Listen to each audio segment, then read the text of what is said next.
Did you know that you can get this same great episode of the Rural Woman Podcast ad-free? I get it. Listening to ads during a podcast isn't always my favorite either. But in order to keep the lights and coffee pot on here at the Rural Woman Podcast Studios, they are necessary. I am so grateful to each and every one of my sponsors, but if you yourself would like to skip the ads while supporting the show, consider joining me over on Patreon. Patrons of the Rural Woman Podcast get ad-free episodes starting at Tier 5 on their podcast player of choice each week, plus some other great benefits. Find out more by heading to the link in today's show notes to learn how you can become a patron through Patreon.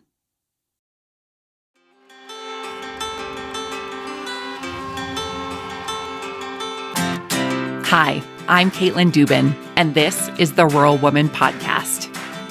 I'm a first-generation farmer who married into agriculture.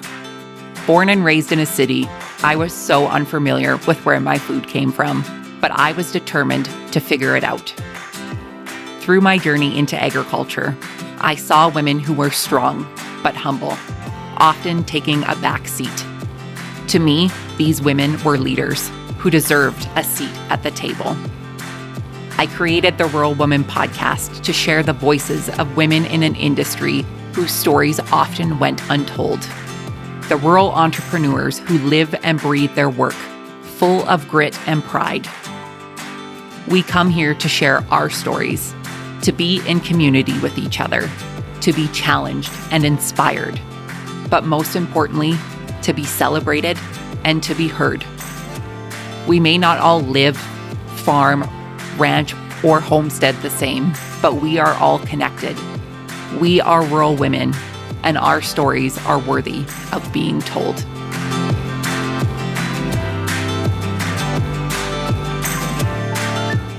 Hey everyone, welcome back to another episode of the Rural Woman Podcast. Today you'll meet Kirbe Schnoor. Kirbe is a storyteller, broadcaster, and advocate for rural communities. Raised on her family's almond farm in California, Kirbe eventually moved to Fort Worth, Texas, where she hosted a daily cattle market broadcast with Superior Livestock Auction. That opportunity led her to ag reporting with RFD-TV, covering everything from rodeo stars to rural entrepreneurs, always spotlighting the heart and hustle of agriculture. Now, as the host of Dirt Diaries, the FarmHER RanchHER Podcast, Kirbe is creating space for unfiltered conversations with women in ag, sharing stories of growth, grit, and resilience. And speaking of the Dirt Diaries podcast, I recently had the honor of being a guest on Kirbe's show. If you'd like to hear my episode of the Dirt Diaries podcast, head to our show notes where I have left a link to my episode. Without further ado, my friends, let's get to this week's episode with Kirbe.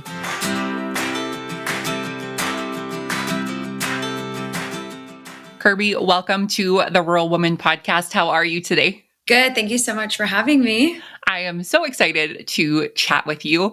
We've been getting to chat with each other a lot lately, and I love it. So for the folks who are unfamiliar with you, Kirbe, give us your background, tell us who you are, where you're from, and what your connection to agriculture is. Well, we have been getting to chat a lot recently, and it's been fun, especially just sharing the mutual love for agriculture and the industry with you. And I just really appreciate everything you're doing. So again, thank you for having me on. My name's Kirbe Schnoor. I grew up in a small town in the Central Valley of California. It's called Chowchilla. It's a rural area, very diverse agriculture area. And my family, they used to be more diverse in what they grew there, but we are mainly almonds now. We still have a custom hay business that we do alfalfa, some tomatoes, things like that. But back in the day, it was cotton, corn, all the things. As time went on, we just mainly focus on almonds now. And like I said, hay and a little bit of tomatoes. But yeah, so I grew up just, with a farming family, and that was the lifestyle. That was dinner convo. And I went on to Fresno State University in California, where I majored in mass communications and journalism with an emphasis on broadcast journalism.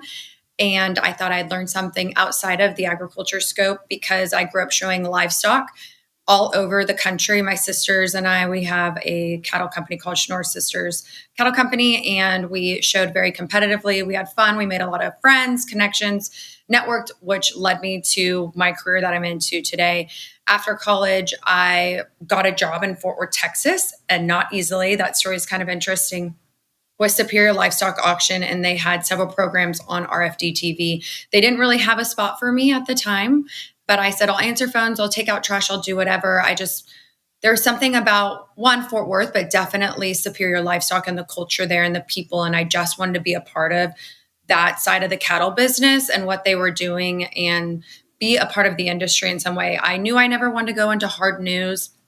I wasn't quite sure. Back in the day, I used to love to write and do all of that. But as we know, newspapers, all of that became kind of a dying industry in a sense. There's obviously still a place for that, and you can write on web and things like that. But it just really, I graduated too at the time. So I'm backing up. So I'm jumping all over the place, but where there weren't any jobs. And so that was like the 2012, 2013, 2011, 2013, where it was just a really tough few years. People weren't hiring. The economy wasn't at its, best, if you will. And so, but I wasn't afraid to do anything. Like I said, take out the trash, answer phones, all of it. So fast forward, made my way to Fort Worth and got a job with Superior Livestock and doing that, literally answering the phone, helping on the bid line, wherever they needed, filing papers. And on the side of that, kind of helping out with the production team with their shows, The American Rancher, Superior Sunrise, any other projects that they were doing that they aired on RFD-TV. Fast forward many years, several years, I should say, 6 or 7, Patrick came to me and he's like, okay, I got to the point where I was hosting Superior Sunrise and a few other things on RFD-TV, through Superior Production, Superior Livestock Auction. And he said, I want to start something called the Cowboy Channel. Instead of you moving to Nashville, coming to work for RFD-TV, will you just get your things, move across the street in the stockyards? I got the visitors building. That's going to be our office space. And we're going to start a sister network called the Cowboy Channel and focus on Western sports, Western lifestyle, and Western events, if you will. And so did that and was there until I guess I made the switch. I took a little break and just kind of freelanced for about a year, not that long ago. And then Patrick once again called me and he said, we bought the brand FarmHER. I would like you to come host the show. I previously hosted the first season of RanchHER. And he's like, we're rebooting all of it. And so will you come host that? And Janie Johnson was going to host RanchHER, and her and I worked together for many years and just had so much fun. And I just said, sure, you know what? I love this industry. It means so much to me because just going back to square one, it's what I grew up in. It's, my family's livelihood. Obviously, they're passionate about it, but it's also what puts food on our table, as we know, many others as well. And so it's just been such a full circle to be in the role that I'm in and tell the stories across the United States and beyond about agriculture. The family is a part of agriculture. And seeing that come to the screen on so many people's homes is just so rewarding. And I love it. I feel like it's my way of being connected to the industry that's given myself and obviously my family and so many others so much. Absolutely. Kirbe, we have so many things to dive into. I've been making notes over here about all of the cool parts of your story. There's just so many facets to it, and it all comes back to agriculture, which I really love. Take me back to growing up on the farm. What are some of your favorite memories growing up on the farm? Oh, yeah. So my dad is a farmer. My mom helped out. She grew up in a farming and a cattle ranching family. My dad was predominantly, his family were farmers. And he had 3 daughters. And so we just have so many great memories of getting out there, getting in the field. We would bale hay and we would bale it usually late at night. And it was just always so much fun. And so growing up before we were able to drive and the balers and things like that, I remember taking a sleeping bag and a book and, laying in the back of the old truck when my dad was baling and with my sister, my older sister at the time. And it was just so many memories like that. Just being a part and being with my family and being out there on the farm, I just really enjoyed that. And then I don't know, I didn't know any different, I guess, too, because we are about 2.5 hours south of San Francisco, and I would say 3.5 to 4 hours north of LA. And so we got to go, to this big city and do all the things. And, people will always say, oh, you guys are those California farmers. Well, in our community, it is so awesome to see. And I go back every year, usually for our county fair even. And there's a lot of dairy farmers. There's a lot of produce farmers, obviously. There's a variety of things that we are surrounded by pertaining to agriculture and even livestock. And it's just such a great community full of wonderful people who, yes, predominantly are a part of the agriculture industry, but even in a broader scope are giving to our nation just so much more. I feel like there's so many people obviously putting food on individuals' tables and families' tables, but that are fighting, in DC for policies, and even obviously in the state of California for things and water rights. And that's a whole nother gamut. But I think growing up, I just have so many great memories of family time together and understanding the land, appreciating what my family was doing, but also understanding the hardships. There's good and bad years in farming. And my mom would always laugh. She's like, you pray for rain, but it always comes at the wrong time. And then you're kind of like, dang it, God, like that's not really one that, we needed it to rain. And it's just an interesting thing. There's a lot of life lessons that you learn on the farm, and there's a lot of valuable lessons.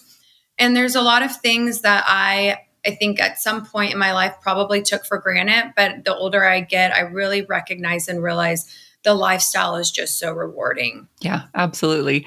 The thing about rain here in the month of July, we've had the most rain on calendar ever. According to my historical meteorologist, which is my husband. But it's funny because, like you said, yes, we would love some rain, but not now, not too much. And it needs to come in at the right angle, right? I think for me, farming has taught me that I really need to hold plans loosely because anything can happen, right? Mm-hmm, definitely. What was it about journalism and media that attracted you to dive into this industry? I've always watched the news as a young child. And like I said, I knew I never really wanted to go into hard news. But my first major, I should say, was political science. So I kind of thought I would be an attorney at some point, and maybe even an ag attorney, and fight for water rights, because that is one of our number one things in California. As things change, plans change. When I was in college, I was like, okay, I'm not going to keep going to school for all of this. And so I had switched my major, like I said, to mass communications and journalism, because I just was fascinated with storytelling and with that, the news. And so I think when it all unfolded for me and I became a young adult in my early stages of my career, I realized everyone has a story to tell, and everyone's story matters, and it looks different everywhere you go. And so I wanted to be a person that was able to help individuals, families, you name it, tell their stories on whatever scope they wanted to tell them, however they wanted to tell them, and in whatever capacity they wanted to tell them. And so in doing so throughout the years, I think even just from agriculture to livestock, but even Western sports, I've been able to interview so many people like on red carpets and talk about Western fashion and the evolving of that and how it's changed over the years. But then it's come back to, I don't know, how people used to dress in the old times and just different things like that. So that's been fun. I've interviewed Western sports and athletes, on the rodeo trail. And it's just been fun to talk about their competitive side and just being out on the road and what that's like for family. And then obviously on FarmHER and RanchHER, which it's a 30-minute show, is to really dive in deep and talk about, what they do and why they love the land, why they're stewards of the land, and, why they're in the occupation that they're in, or sometimes go deeper and just talk about, their family and hardships and, triumphs and trials. And so I just really find it fascinating to get to know people on that level and be someone almost like a listening board, if you will, but just a platform for them to be able to share something that's so important and special to them. Yeah, absolutely. Well, and you'd mentioned, where you are in California, there is a large rural population farming community. But like you said, just outside of that, there are millions of people where you are that don't have that connection to a farm. And getting to connect people to these stories that maybe they wouldn't hear otherwise, I think is truly special. Has there ever been any memorable moments that stick out to you from telling these stories and connecting with somebody who maybe didn't know about this part of agriculture or was unfamiliar with it, connecting to consumers? Any memorable moments for you? Oh gosh, there's so many over the years. I'm like, I don't want to date myself, but I'm 36 and I started doing this at 23. And so I've been able to share so many stories for so many years and connect with so many different people from rural to city. And it is interesting. I don't know if there's anything in particular where it sticks out to me where somebody wasn't aware of, I know there are moments that I've had where people aren't aware of agriculture, but I think for the biggest thing for me is when I've went to conferences or I've spoke and been a part of panels or different things like that is the understanding of California agriculture more specifically, I think. And it is the number one agriculture state in America. And take away all the other craziness that is happening there, right? We need California and we need that state and agriculture in that state to survive, to be able to provide the way they provide. And I think being able to speak to even people who are in our industry and make them realize that has been an interesting and also challenging position I have been put in at times. Over the years, I guess I want to highlight, I've been able to interview Temple Grandin, and she was fascinating to me on her cattle handling practices. And that's just a really memorable interview of just how she's handled controversy in the industry and, how she's overcome so many things. And she's just such a fascinating individual. But yeah, there's been so many moments, right, where I've encountered people just would disconnect from understanding rural America. But like I said, more specifically, the disconnect of understanding California and agriculture has been maybe a more personal one for me that I've just dealt with over the years and will continue to deal with. Absolutely. Well, and like you said, it's personal to you. So there's heart behind this for you. And there's heart behind all of these stories that you're sharing.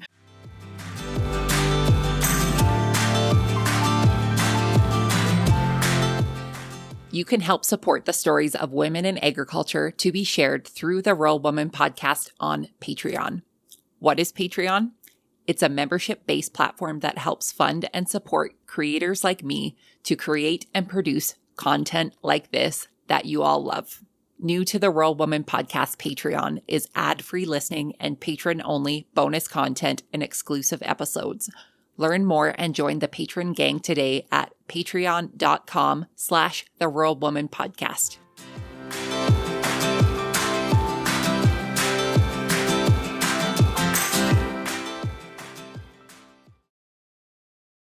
Talk to me about hosting RanchHER and FarmHER and what that impact has been on you personally. It's so interesting. I'll never forget when I started with the first season of RanchHER, and my mom said to me, she's like, man, you know what I've realized? We are really bad at telling our stories sometimes and really understanding other people in the industry story. And the way she said it to me and how she said it, and I just summed it up right there, I was like, wow, that's so true. Like, we want to advocate for our industry, but sometimes we don't always do the best job at it, or we don't do the best job for each other at it. And so I really took that to heart when I started the show and hosting it. And I just think it's been interesting, the evolution of the shows, because people really do open up. And I'm so thankful for that. And one of the things that I've noticed too over the years, male, female, I've interviewed obviously both, but we have this show that's specific to women. And the reason for that is because women are more apt to really tell you and kind of get in the nitty gritty of things. I could ask my dad, for instance, like, wow, how are the trees this year? And he's like, good. And I mean, he's such a positive guy, steady Eddie when it comes to those things, but he's really not going to dive deep into the nitty gritty. And he can sometimes if we're talking about policies, and like I'll always mention water issues, or people want to talk about tariffs right now and all those things. But when you really talk about taking it back for, generation to generation, and my family, both families are multi-generational farmers, ranchers, the women are more open and honest about things, and they're kind of raw. And so that's why we've really recognized featuring and focusing on the female in these industries has really opened the gates to really share what is going on in our industry, or why people are part of this industry, why they do what they do, why they love what they do, why they sometimes hate what they do. And so I just am so thankful that people let us come to their property and expose their lifestyle in a way. Obviously, everything that we do, we want to do it for the good, and we want to put them in the best light and what they're doing in the best light.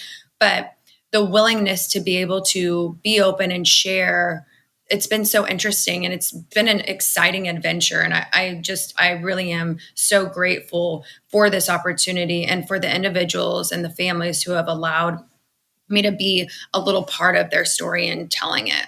I'm curious, out of all of the interviews that you've done for many years now, has there ever been hesitancy from people to share their stories with you? Oh, most definitely. Yeah. Because, regardless of viewership numbers, especially when social media now plays, a big role in everything we do, they're opening up for criticism and controversy when they don't have to. And people are always going to throw something negative at somebody, right? If they have the opportunity to. And that's just the way the world is. And that's unfortunate. And also, I don't blame them for being hesitant, because not only are they showing, their property, their homes, their history of, their family lineage, but their day-to-day routine, their work ethic, they're showing so much, and they're just exposing so much. So yeah, there has definitely been some hesitant individuals, and there's been people who we've interviewed, and we do a kind of a rigorous process. Our producer, Katie Avant, and I, and then our team, we are a small team that travels. There's 4 of us that go to these farms. So, it's not an overwhelming experience, but sometimes it is with all of our gear. And it's just, again, 4. And on most, sets of different things, there's 40 people on crews, or at least 15. And so we do what we can with 4 people. And we're really proud of what we do, especially with our small crew. But we don't want to overwhelm these farmers and ranchers. But there's people we have calls with, and they just get to a point where they're like, as much as I'd love to do this and share the story, and we love what you guys are doing, we just can't. And we understand, and everyone has their reasonings. And then they recommend, several people. And I will say this, one of the interesting things to me is every time people are like, they say, well, I don't even know why you'd want to come here. I just think what we do is what we do. It's what we've always done, or it's what we'll continue to do. We're not that interesting. People don't want to hear about what we're doing in our story. And I'm like, oh my gosh, if you only knew. They really do. And it's just, farmers and ranchers, they're just some of the most humble people. And it just, yeah. But the hesitancy, it's definitely there, and rightfully so. Yeah, absolutely. Having a camera in front of your face is always a little awkward when you're not used to it. I'm sure for you, it gets easier, obviously, from the first rodeo that you've done it. But the part about people feeling like their story's not interesting, it's always my favorite. And it's my favorite tagline, like, hold my beer, like, just wait. Like, by the time we're done this, like, you will sound like the most interesting person. And it's just interesting to me, the doubt that people have to overcome from this. And like, I get it. I'm looking in the mirror when I'm saying these things, but to be able to capture these stories the way that you do and with your team, it's important work that you're doing. And sometimes I know it can feel like, do I have to do this again? A question that you asked me that I thought about afterwards, and I'm like, did I answer that right?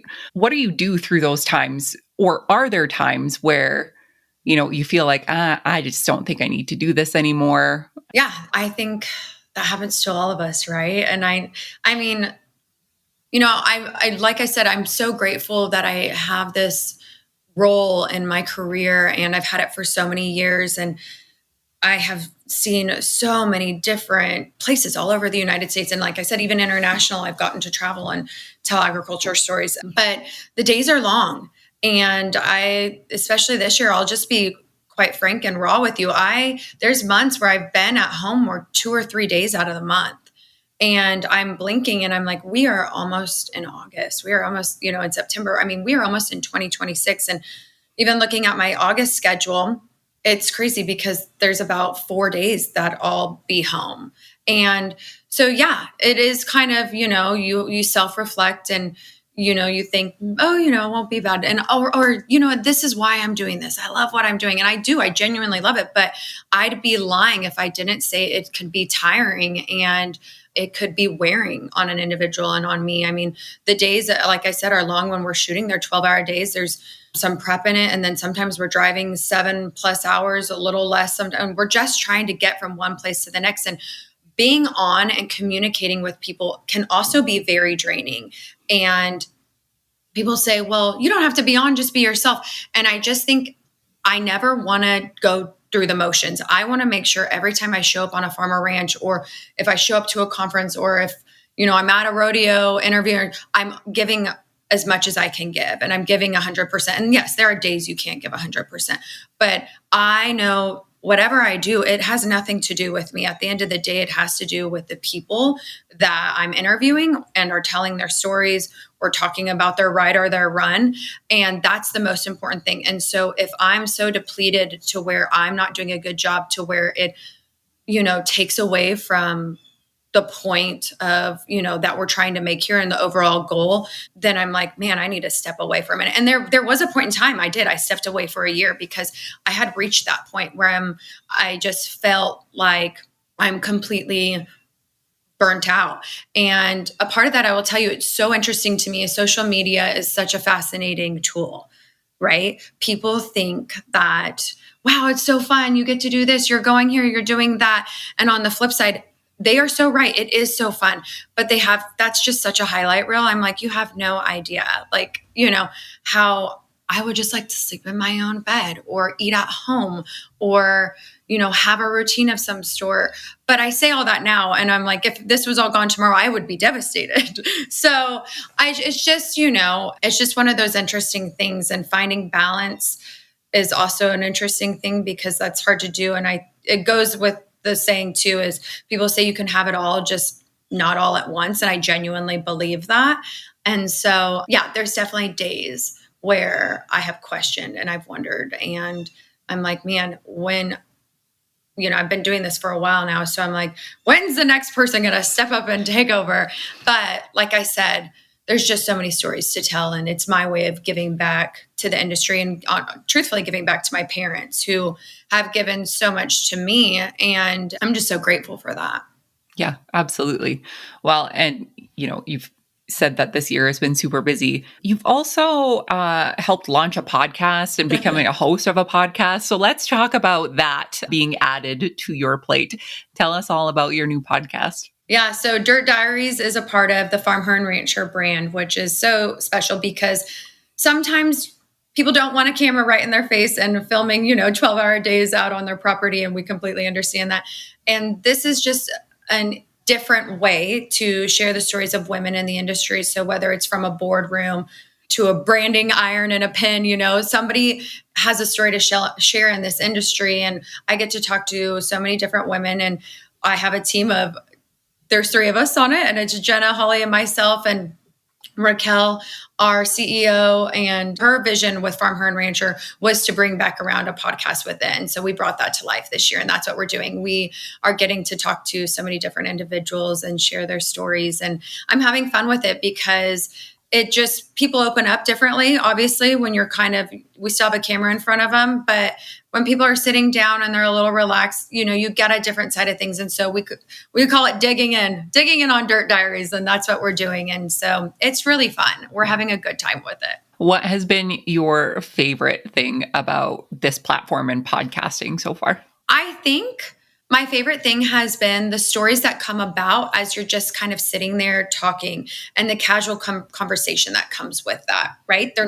We can talk about industry related topics, but sometimes it's not as heavy, and it's talking about what their day looked like. And they're like, oh my gosh, and by the way, Kirby, this happened to me. And then we kind of trail off. And I think that's the beauty in it, is there's just so much freedom with the podcasting and lenience in the fact that people really let their shoulders down and really relax and open up in ways that they wouldn't if we had, several cameras in their face. Yeah, absolutely. Well, and I've always said it's like a friend sitting at your kitchen table or somebody in your buddy seat, right? Like it's somebody talking in your ear and they're just casually sharing their story with you. And depending on what you're listening to and what kind of podcast you listen to, like that could be like a broad range of things. I myself am not like a true crime podcast listener. Yeah. But what kind of podcasts do you listen to? I listen to a lot of self-help podcasts, to be honest. Yeah. I listen to Lauren Bostick and her husband's, and I can't even think of, now that you asked me that, I can't even think of the name of the podcast right now. But yeah, and they have some interesting guests on there. With the self-help ones, and I read a lot of books like that as well. I'm not a true crime junkie podcast person either. I'll listen to a lot of health and wellness podcasts because I just find those interesting. And then Him and Her, that's what it's called. I also have a friend named Jade. She does a podcast in Austin and she's just really witty and funny. And so that's kind of just like I want to laugh. I want to laugh about anything she's talking about, whether it's, her family dynamics or her boyfriend or, the generations and the trends that are going on TikTok and all these things. And so her and I are the same age. And anyways, so whether they're funny or helpful or insightful, those are kind of the ones I listen to. And yeah, there's a wellness one, Pursuit of Wellness, and I really enjoy listening to hers as well and digging into things like that. Because sometimes those wellness ones, I find it interesting what they talk about, obviously, is a lot of our food sources. And I get ideas when I go then to people's farms and ranches of, hey, this is maybe the angle we need to take because some people, even in that realm of health and wellness, aren't educated on, agriculture and really where their food comes from. And they're the ones educating, the consumer. Yeah. And they're the ones sharing the story. Yeah, exactly. So the more that we know from the ground up and digging into that ground, right? Like getting those stories out there. That's why it's so important. I know this is hard to do. And I don't like it when people ask me this question, but do you have a favorite episode that you've recorded so far? Oof, that is hard to do. I don't have a favorite because we've done such a good job. And I'm like, I'm going to toot our own horn, but I love to do that. I'm like, you know what? Other people don't toot your horn, toot your own. I've told people that before. I'm like, I wake up in the morning, I look at the mail and I'm like, you are great. And I'm like, you have to tell yourself that because you might not ever hear that. And somebody else might not tell you that, but you can tell yourself that and you should believe it. So I'm going to toot our team's horn because we've just done such a great job of finding such diverse stories. But there is one story that really sticks out to me. And I have her on I had her on Dirt Diaries as well. And Megan Shanley is her name. And she's a farmer in California over in Morro Bay. And there was just a lot of hardship she faced right off the bat. And this was kind of a hobby of her family's, of her dad's, is having this avocado and then finger lime. Really, really, it's interesting citrus fruit and how it grows. And the story is just fantastic. So I recommend anybody to go listen to her podcast on Dirt Diaries or watch her episode that we aired last year. And her dad suddenly passed away in an accident in Costa Rica. And it was up to her and her husband. And he was in real estate to kind of take over this property and the farming if they wanted to keep it going. And they did, and they do.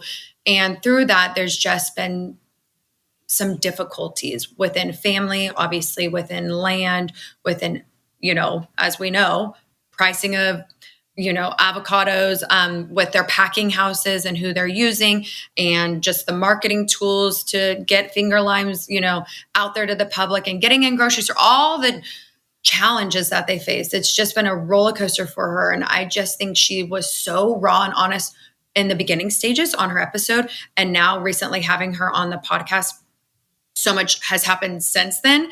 And she's so open and honest just about those challenges and the difficulties and what it's done and the difficulties that are yet to come. And I don't want to say that's my favorite, but it's been such an interesting one to me because of how vulnerable Megan was and her willingness to share that with so many people. I admire it so much. Yeah. I listened to that episode last week before we chatted and I was blown away. I was absolutely blown away by her story and the vulnerability that she had and the honesty that she had.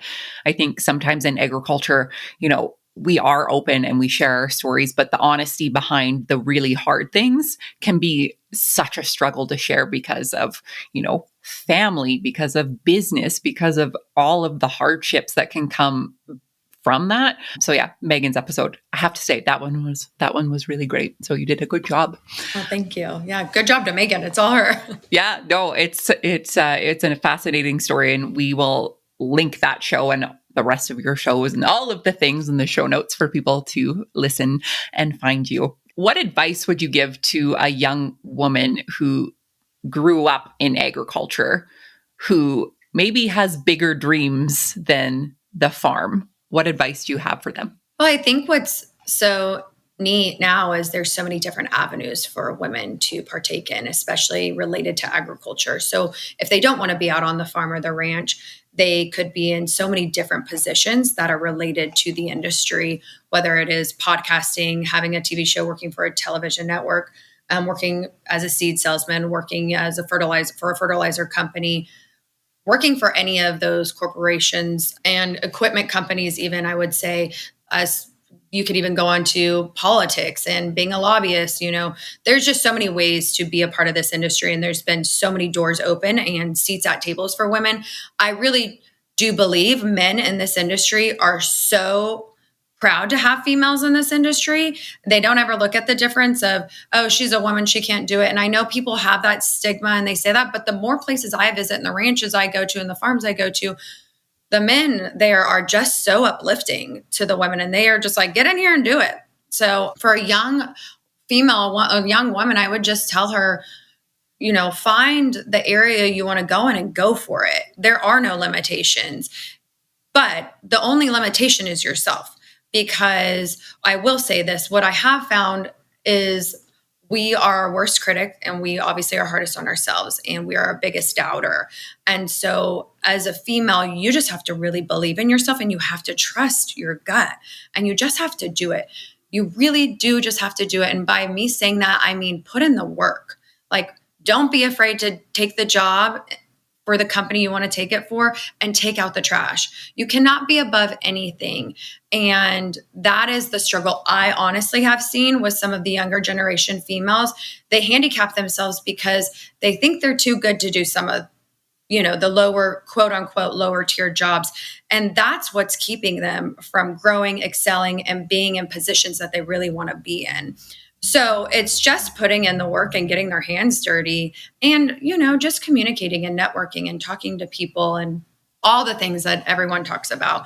But yeah, I just think there's so many opportunities, and there's going to continue to be so many opportunities. I mean, look at how many people, you had mentioned to me, I know, talking about doing your podcast, how many women have started podcasts, related to farms and ranches and advocating for the industry and talking about agriculture in so many different ways. I find it fascinating. And people posting on social media and the reels and the TikToks and just all the different things. I mean, it's wonderful. I just think the opportunities are endless for females to be in this industry in whatever capacity they want to be in this industry. They just have to be willing to work. Yeah, absolutely. And I think the big overall picture for me is we have a choice now of how we show up in this industry. Whereas a number of years ago, there probably wasn't that much of a choice, right? Now we get to decide what we do and where we do it and kind of how it works for us and how we want it to work for us. So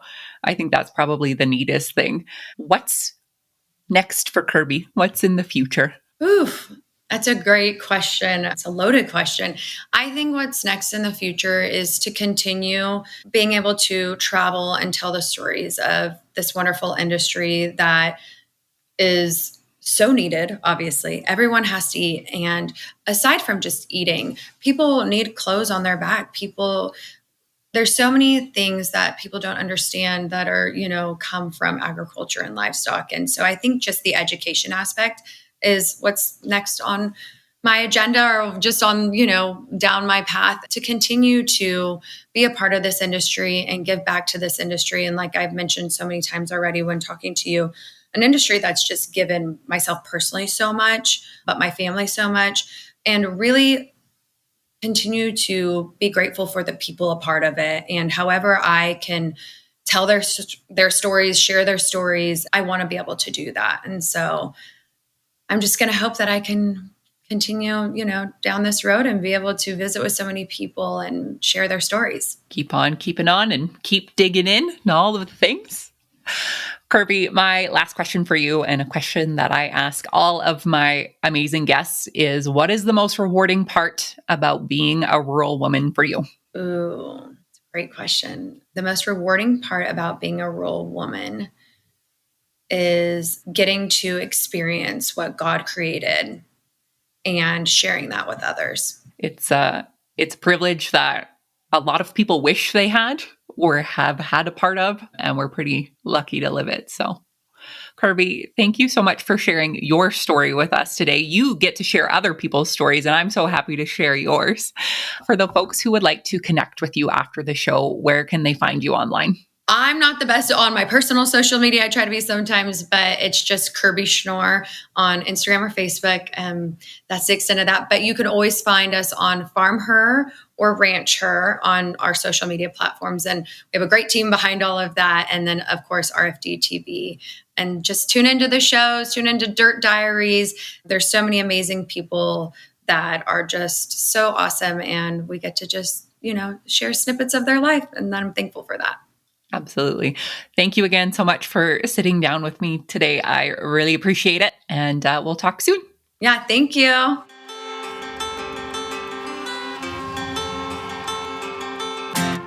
Thanks for listening to the Rural Woman Podcast. The Rural Woman Podcast is more than just a podcast. We are a community. A huge thank you to the Rural Woman Podcast team, audio editor Max Hofer, and a special thanks to our Patreon executive producers, Sarah Riedner from Happiness by the Acre. To learn how you can become a Patreon executive producer or other ways to financially support the show, head on over to wildrosefarmer.com to learn more. Be sure to hit the follow or subscribe button wherever you listen to the podcast to get the latest episodes directly on your playlist. And if you are loving the show, please be sure to leave a rating and review on Apple Podcasts or any other platform that accepts ratings and reviews. You can connect with us on social media at The Rural Woman Podcast and with me at Wild Rose Farmer. One of the best ways you can support the show is by sharing it. Send this episode to a friend or share on your social media. Let's strengthen and amplify the voices of women in agriculture together. Until next time, my friend, keep sharing your story.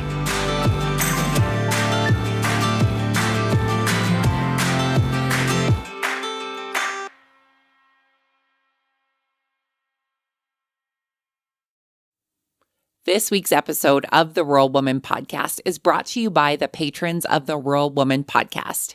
This amazing group of individuals contribute financially to the Rural Woman Podcast to ensure the stories of women in agriculture hit your earbuds each and every week. Want to join them in supporting the stories of women in agriculture while getting access to extended episodes, patron-only episodes, and other great perks? Head on over to wildrosefarmer.com to learn more about how you can become a patron through Patreon.